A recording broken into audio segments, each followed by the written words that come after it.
You're listening to PetLifeRadio.com.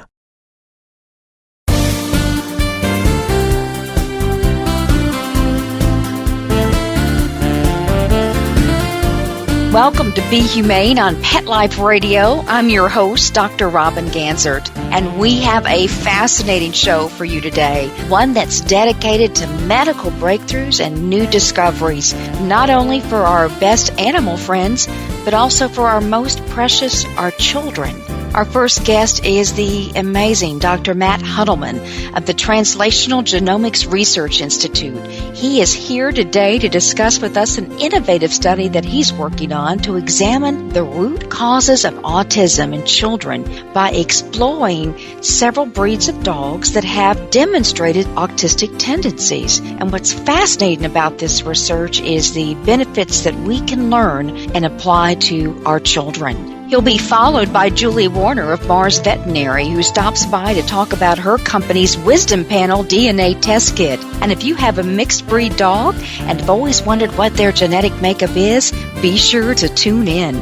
Can't wait to talk to Juli later on in today's show. But while we're on the subject of medical breakthroughs, let's talk about something that's likely familiar to all of our listeners out there today. You know, behind every great pet is a wonderful medical professional, a veterinarian or a veterinarian technician that really takes care and makes sure our animals are healthy. These hero folks are available around the clock 24 hours a day, 7 days a week to care for our furry, our winged, or our scaled friends when they are sick or just need a checkup. But there's something people tend to forget is that there are so many different types of veterinarians and different types of veterinarian technicians who are out there helping our animals. Whether they work with large or exotic animals on farms or ranches or zoos, whether they're ready to spring into action when a community is threatened by a disaster, whether they work in shelters to treat animals brought in off the streets, or whether they are really in a lab trying to research and find cures for such diseases such as feline leukemia or hip dysplasia. Vets and vet techs do so much to benefit millions, if not billions, of animals in this country. They are often little-known benefactors, and it's really very important for us to take a moment and recognize and pay tribute for their contributions. That's why I'm so proud today to announce the first ever American Humane Association Hero Veterinarian and Hero Veterinarian Technician Awards presented by our friends at Zoetis. Our aim is to recognize the hard work these professionals put in and day out in helping those animals in need. But we need your help to pay tribute to these hero professionals. Starting this Friday, March 7th, we'll take nominations for the most heroic veterinarians and vet techs in America. And we want to hear from you. Please log on to HeroVetAwards.org to submit your nominations for your favorite veterinary professionals who are dedicated to the betterment of the health and welfare of our animals and the promotion of the human-animal bond. That's right. You can visit HeroVetAwards.org to submit your nominations. And remember that these hero veterinarians are there for us every day, as well as our hero veterinarian technicians. We'll take nominations from all across the country, and then a special blue ribbon panel of judges consisting of veterinarian professionals and leaders in the animal welfare community will narrow down the nominations to 5 finalists. And beginning June 13th, all of America will be invited to vote for the top 5 finalists so that we can select our hero veterinarian and hero vet tech for 2014. And March 7th, friends, is an important date, because we open up the online voting for the Hero Dog Awards. Yes, it's time, friends, to vote for our favorite hero dogs in our lives. This annual celebration of the bravest heroes on both ends of the leash kicks off in earnest this week as the American public gets to decide who our winners in the 8 special categories will be. Who will join the likes of past luminaries such as Ellie the Pit Bull, military working dog Gabe, or Roselle, the valiant guide dog, who all won our Hero Dog of the Year awards. We'll find out later this year, but the first step is to start to vote. And this is so much fun, friends. So on March 7th, go to our website, herodogawards.org, to read the most heartwarming stories and cast your vote. Once again, our friends at Zoetis are sponsoring the online portion of this year's campaign contest, and we're grateful to them for their support. And finally, a little bit of late-breaking news for you. You know, last week we had on Justin Scally to talk about his Red Star team's recent deployment to help out animals in a shelter in New Jersey. And now his team has been called by the Lakota Animal Care Project to help the neglected dogs at the Pine Ridge Indian Reservation in South Dakota. You know, our team members are out there today braving wind chills in the negative 20s. And they're there to take care of some 40 to 50 dogs. And though these dogs are technically considered pets, I can tell you from reports we're already receiving that many of these dogs were left there roaming free. They've not ever received any medical care. They're suffering from malnutrition, parvo, mange, among so many other ailments. And now we're there on the ground to see that the dogs are properly cared for and nursed back to health. And we all hope that these precious creatures can soon be adopted into forever loving homes where they can receive the proper care they deserve. So kudos to our Red Star team. And now we're going to be taking a short break. And when we get back, we're going to spend the rest of the show discussing DNA and gene sequencing and what it could mean for our dogs in our lives and our most precious children. You're listening to Be Humane on Pet Life Radio, and we'll be right back. We'll be right back, right after these messages. Stay tuned. Swipe It's a revolutionary new product that literally swipes away cat hair from virtually any surface. You know, most of us struggle with a roller or vacuum cleaner to clean up cat hair, but anyone who has tried either of these knows they just don't work very well. But Swipe It's patent-pending glove has a magnetic-like quality that removes cat hair from almost everything. And best of all, Swipe It's is machine washable, so you can use it over and over again. To order, just visit swipeits.com. That's SWIPETS. A simple solution for shedding. Let's Talk Pets on PetLifeRadio.com.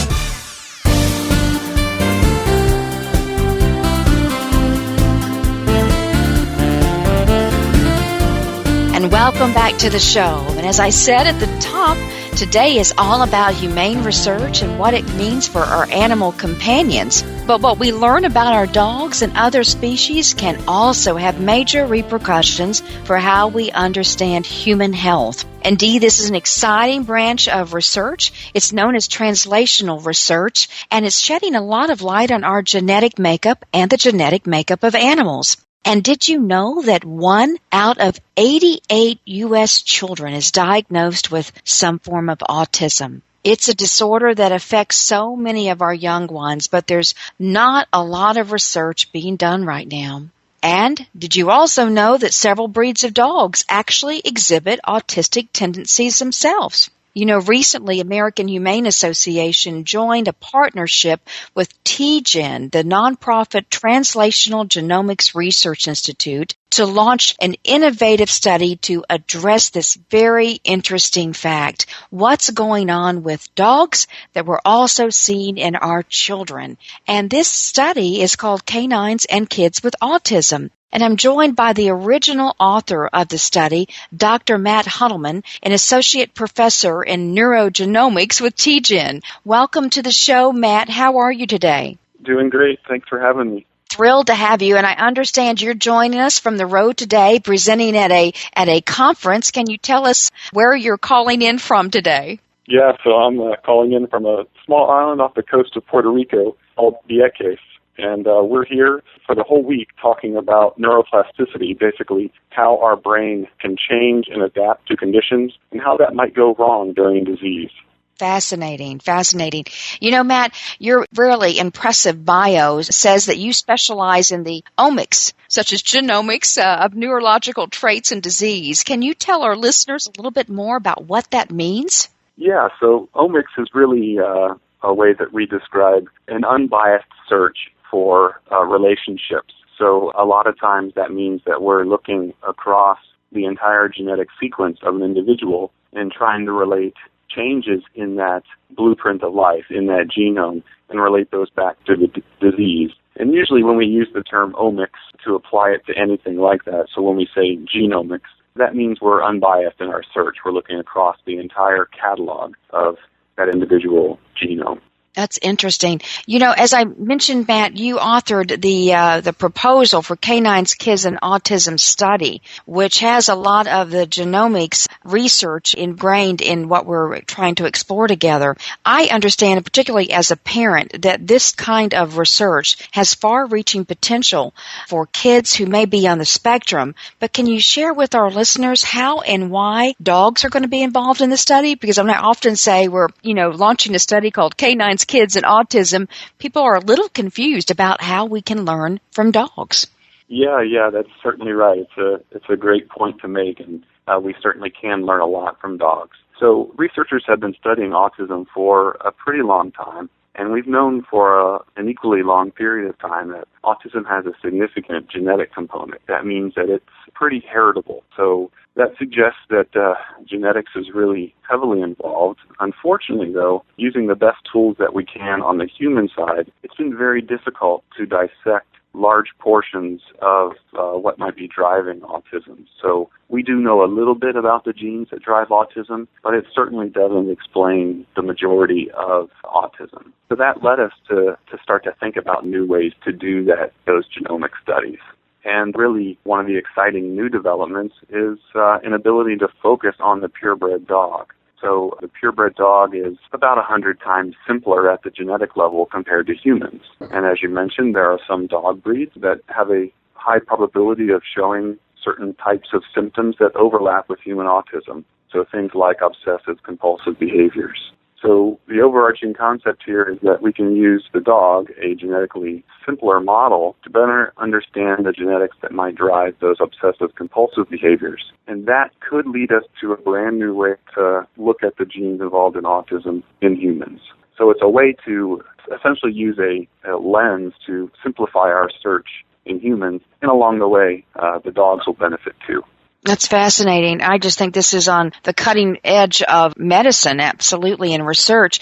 When you talk about dogs exhibiting obsessive types of behaviors, what do you mean by that, and can you cite some examples? Yeah, so there is, obsessive tail chasing. There's documented flank sucking, where animals will actually pay close attention to an imaginary spot, an imaginary sore, if you will, on their flank, and they will just suck at it and look at it obsessively, so much that they actually do cause an actual lesion on their side. So that's been known to be pretty frequent in the Doberman Pinscher, for example.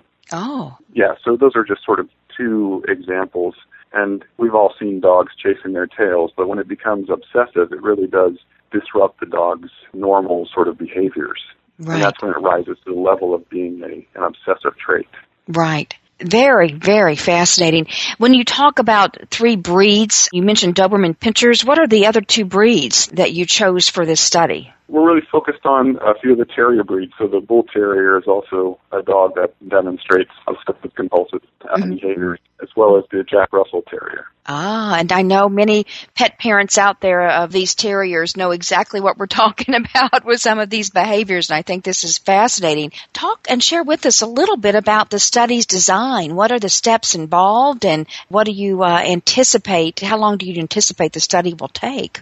Yeah, great. Thank you. It's always hard to know how long it'll take in the beginning, but I think shows like this really help get the word out. So the first thing we need to do is to start to collect saliva samples from dogs. So that's how we do our genetics in dogs. We actually just use simple saliva collections that even the pet parents can do in the safety and the usual environments of their own home. Mm-hmm. And so we're going to put out a call for dogs who exhibit these obsessive compulsive type behaviors, as well as dogs from the same breed that are healthy and don't exhibit these type of behaviors. And so the first thing we do is very simple. We compare the genetic blueprint between those 2 groups of animals from the same breed. And And what we can find are places in that blueprint that might be linked to those obsessive compulsive behaviors. And those regions that are linked contain information that we can then study in the human. So essentially, the purebred dogs can help us focus our investigations in the human, whereas in the past, when we've done our unbiased investigations in the human, it's been really difficult to find a signal. That's amazing. Yeah, so it's really, it is a new approach to this. The first phase essentially will be 100% based in the dog, and then we can rapidly move into investigating the human. That is fascinating. I understand, too, that, and so do you have a length of time for the study, or it just will evolve? It'll evolve, but it's primarily driven by how long it might take to collect enough samples from purebred dogs to start that first study. That tends to be the limiting factor. We already have a wonderful partner at Tufts University who's studying these obsessive-type behaviors in dogs, Nick Dodman, and as well as Ed Gins. And we also have samples from autistic families or families with autism as well through our wonderful partnership with our friends down the street in Phoenix, Southwest Autism Research and Resource Center, or SARC. So some of the samples already exist, but that's why it's sort of hard to put a time frame on it, but we're hoping really that the sample can progress within 1 to 2 years from start to finish.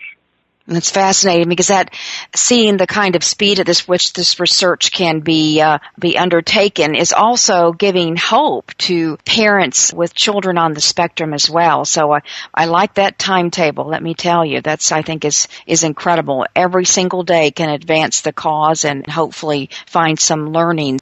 I understand you mentioned Southwest Autism Research and Resource Center as one of the collaborative partners for this study. Tufts University, the Cummings School of Veterinary Medicine, and the University of Massachusetts Medical School. That's fantastic to see the kind of collaborative partners around this study as well.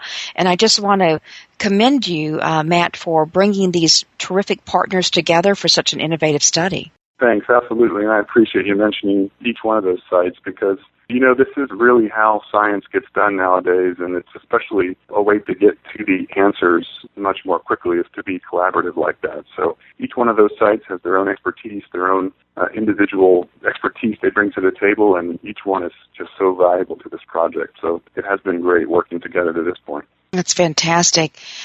So many parents are listening, pet parents and parents of our precious human children. Tell our listeners or share with our listeners why it's so important to have these early autism diagnoses. Yeah, that is a really important point as well. So while we all start our projects in the area of autism, hoping that we eventually could lead to things that could help families manage the disease. I think that, I guess I should call it, I should make sure I specify it as a disorder. Some of the most important advances are when we can catch it early and help improve some of the behavioral symptoms. So autism is a tough one because it is a spectrum disorder. So there's some individuals who are extremely high functioning, and there are some individuals who have not even spoken a word in their entire life. So catching it early, though, has been shown to be one of the ways to help lessen the severity of many of the symptoms associated with autism. There are now programs that are in existence where behavior modifications can take place. And the earlier that those happen in the life of the child, it's been shown that it lessens the eventual severity of the behaviors later in life. So as you mentioned, getting somehow to a diagnosis as early as possible is really, really important for medicine. That's fantastic. That's really good to hear. And we do know that those behavioral modifications have really helped to improve the quality of life for the child and for the family as well. Matt, you're one of the most brilliant scientists out there leading in translational research, which is fascinating. And I think it is the next frontier for medical research. The kind of collaborations you've built, and certainly American Humane Association is proud of our collaboration with TGen. We are indeed excited by the future of seeing the impact that you will have in the space of humane research. What else do you have going on? I know you've got a lot of other innovative studies you're working on, so share with our listeners what other exciting and innovative studies you're pursuing. Yeah, thanks. Thanks, Robin. We have a lot of things on our plate, but each one of them is a lot of fun. So, we do like to build off of this human-animal bond a lot in our research. So we do have some studies going on as well, looking at the intersection of human deafness and canine deafness. And we're also looking at a lung disease that's pretty frequent in the West Highland white and comparing that to human lung disease. So we do have a lot of projects that play on that importance of the human-animal bond and how humane research can help essentially both species' health. And, one of the other things that might be fun for your listeners to hear about is our work in the area of Alzheimer's disease. So we have a web-based test that folks can take, and that's at mindcrowd.org. And what we're looking for is for large groups of healthy people to go take this test. And when folks take this test, they can help us better understand how the brain works. And when we understand better how the brain works, then we can start to understand how to prevent diseases like Alzheimer's. So that test is about 5 to 10 minutes long, and you can do it over your morning cup of coffee and participate in research before you head off to work for the day. So it's sort of fun. I think that's fascinating. I think lots of our listeners would like to go in. Can you give us that website again, Matt? Yeah, it's mindcrowd.org. So mindcrowd.org. Perfect. Well, I think I'm going to be taking that this afternoon. And do we get good news at the end of that test? Well, that's a great question. Well, at least you get news, so you get to see your data and you get to play with it. So each person who takes the test really can become a citizen scientist for a few minutes and play with their data. That's now, wonderful. Keep in mind, Robin, this is just a test. It's meant to be fun. It can't tell you anything about your future or your risk for Alzheimer's. It's just there to really, it does help us. Each person who takes it significantly helps our project. But it's not meant to be anything diagnostic. So if you take the test and have fun and focus when you do, but just realize it's meant to really just engage and be a fun time. So that's wonderful. That's wonderful. I'll be taking it this afternoon, Matt. That's fantastic. Well, Matt, on behalf of American Humane Association, we're delighted to be a collaborative partner with this innovative study on canines, kids, and autism. And I know we're all together seeking investors, funders who want to join us on this. We do need research funding dollars to be able to get this project launched. And I know we're wanting to get it launched in 2014. So hopefully in 2015, we can be well on our way to having some results that will advance solutions and hopefully provide for better care and alternative therapies, which would be fantastic for both our children and our animals. Matt, thank you for your leadership. Thank you for your vision. And thank you for being our partner in humane research. For more information on this groundbreaking study, please visit americanhumane.org/autism. And we look forward to sharing with you updates on this study in the next year ahead. We'll be right back with Juli Warner, who'll tell some of us about the importance of learning about the family history of our mixed breed dogs. She has an incredible product out there called Wisdom Panel. And again, it's going to be exciting to learn a little bit more about our best canine friends. Well, again, this is Pet Life Radio. This is Dr. Robin Ganzert, and we'll be right back.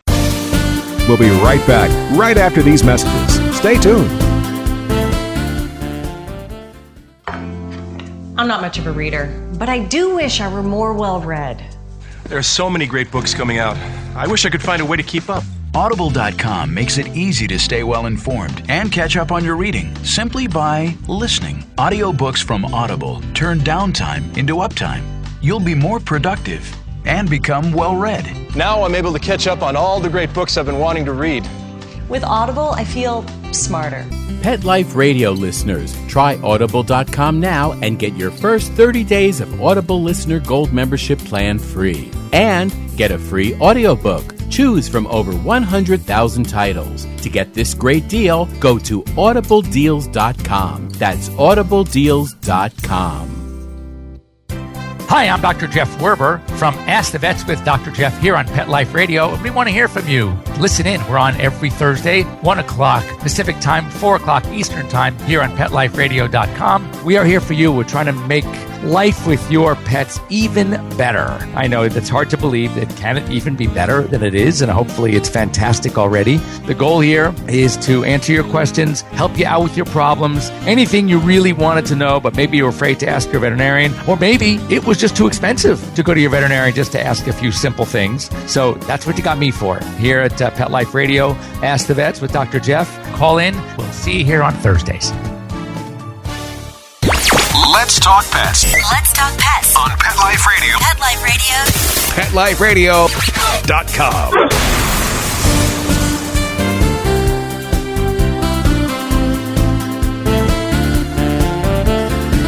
Well, welcome back to the show, and thanks for sticking around. We've got a great segment coming up, and as we move into our next segment, I want to do a special shout-out of thanks to my colleague Scott Sowers, who helps put this radio show together for our listeners every week, our good friend Todd Krim from Los Angeles, who helps connect us with our great celebrity advocates who are passionate for pets, and our dear friend Mark Winter with Pet Life Radio. These are the folks that help bring us Be Humane every week, and we're so thankful and proud to know them. Well, I'm sure many listeners out there like me have a mixed breed dog. In fact, if you visit our Be Humane page on PetLifeRadio.com, you can see a picture of me with my little Daisy. Daisy I adopted from Tri-County Humane Society in Boca Raton, Florida, from my dear friend Susie Goldsmith, who runs that shelter. And Daisy is, in fact, a mixed breed. She's a little bit of Yorkie, a little bit of Maltese, and a lot of rock and roll. I can tell you that Daisy brings us so much joy in our lives. And as our listeners know, mixed breeds are actually the most popular dogs in the country. They make up 53% of dog ownership.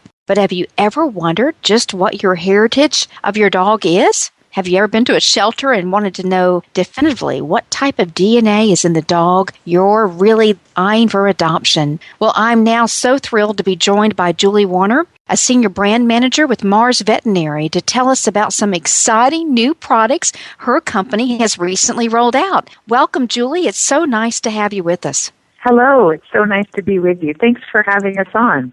Oh, we're thrilled to have you because I know one of the products you're going to talk to us about is called the Wisdom Panel. And I love that product. I've used it, Juli, on one of my dogs, Gatsby. And I know that so many of our listeners would love to hear a little bit about what the Wisdom Panel is all about. Yeah, well, as the name would suggest, it gives you information based on the DNA panel of your dog. So genetics are definitely a hot topic these days, and Wisdom Panel is a very simple test that you've done it. You know it's very simple to do, that you can find out what your dog's ancestry is.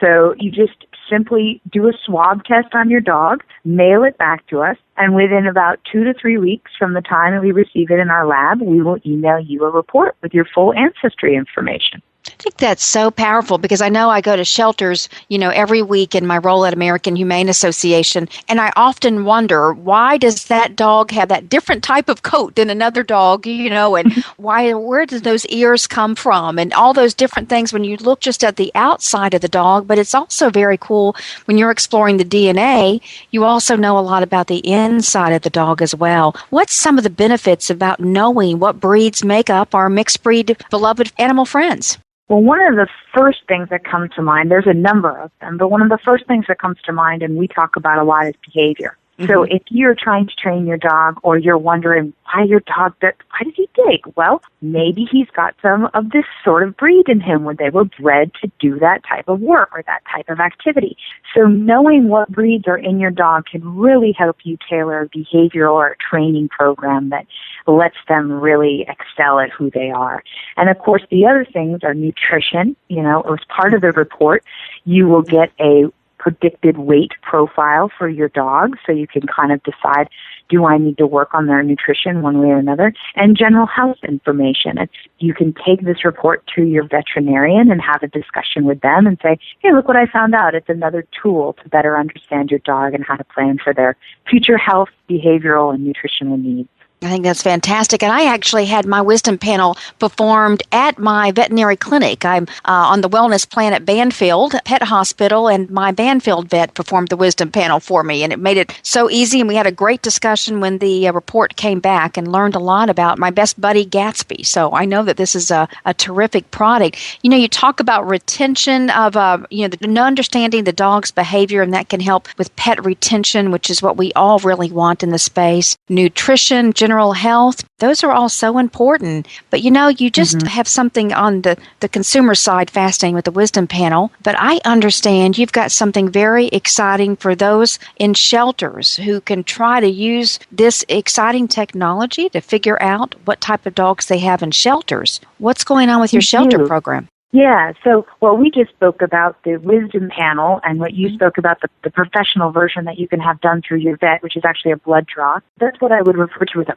post-adoption test, right? So you already have the dog or you've gotten the dog and you decide to do it or you do it through your vet. A pre-adoption model is for the shelters, and that's a product called Dog Tracks, kind of like a Carfax. It's a Dog Tracks. And what it enable a shelter to do is to find out same ancestry information and then post that information on the dog's kennel. So when people are walking down the row there and looking at dogs and falling in love with them, they can have a better understanding of what breeds are in that dog so that they can really decide, is this the right dog for my lifestyle? Especially when it comes to something like a puppy.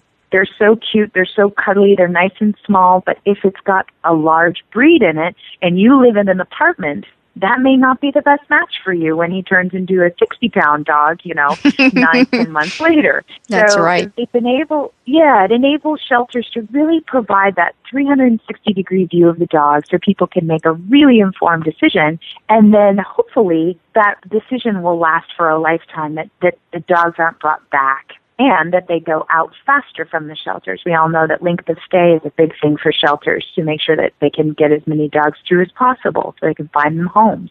So reducing length of stay and retention in the home once they get there, we're hoping that this product will really help shelters with that. Oh, I think that's fantastic.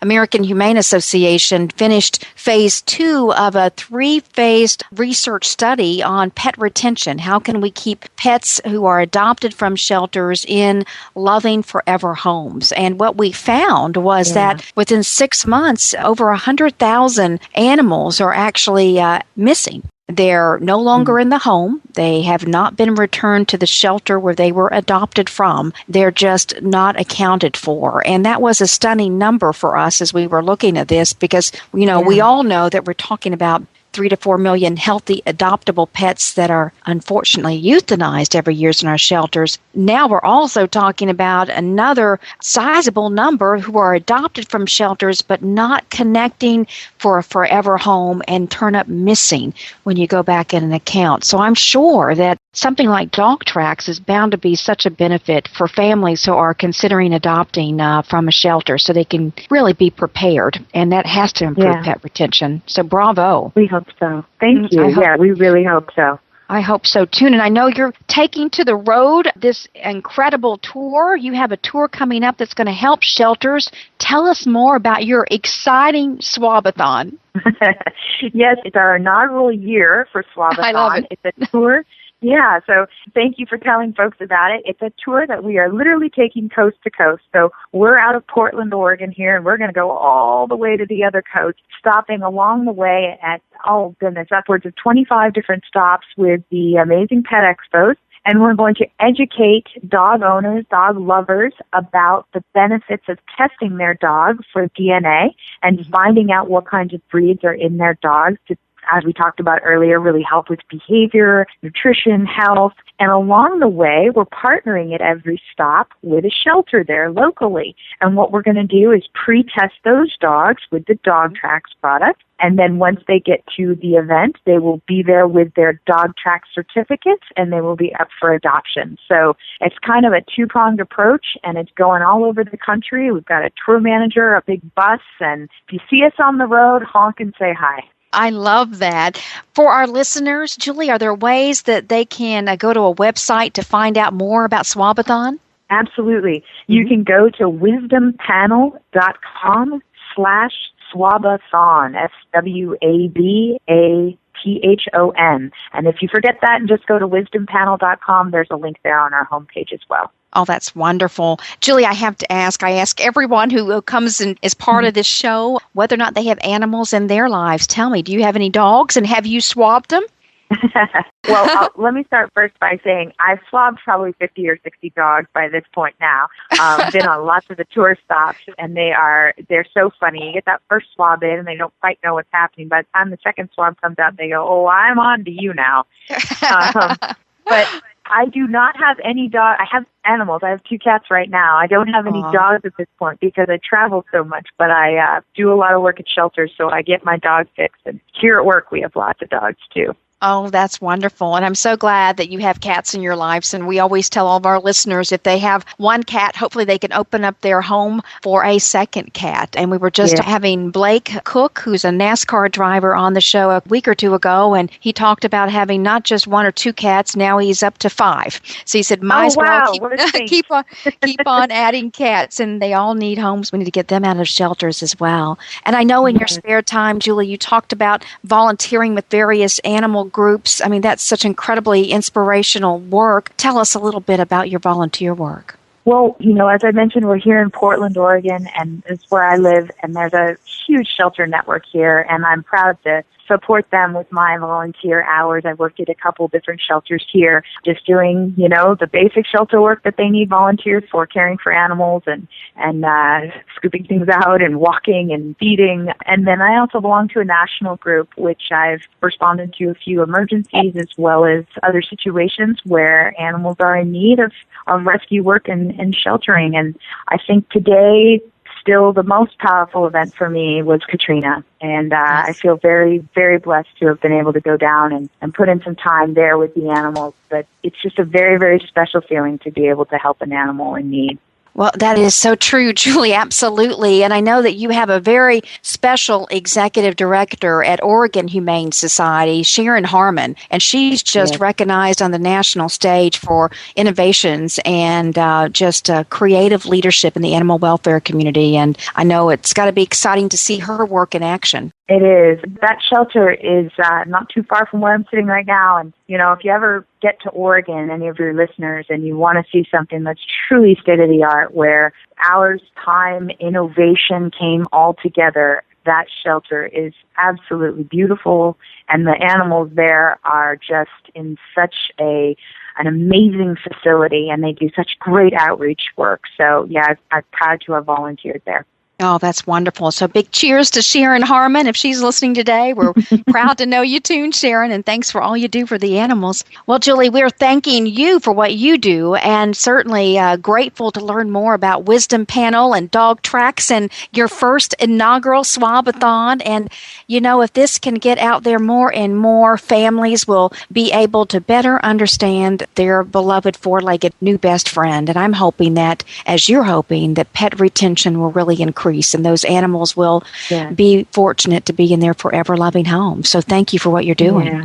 Well, thank you so much for having us on and giving us a chance to educate people about what neat things you can find out with dog ancestry and DNA testing. Yes, very true. And from Gatsby, I can tell you I learned a lot about my little spaniel. So much fun. Well, that's all the time we have today on Be Humane. Be sure to tune in next week as we bring you more movers and shakers in the animal welfare world. Until then, let's all remember to be humane. Let's Talk Pets, every week on demand, only on PetLifeRadio.com.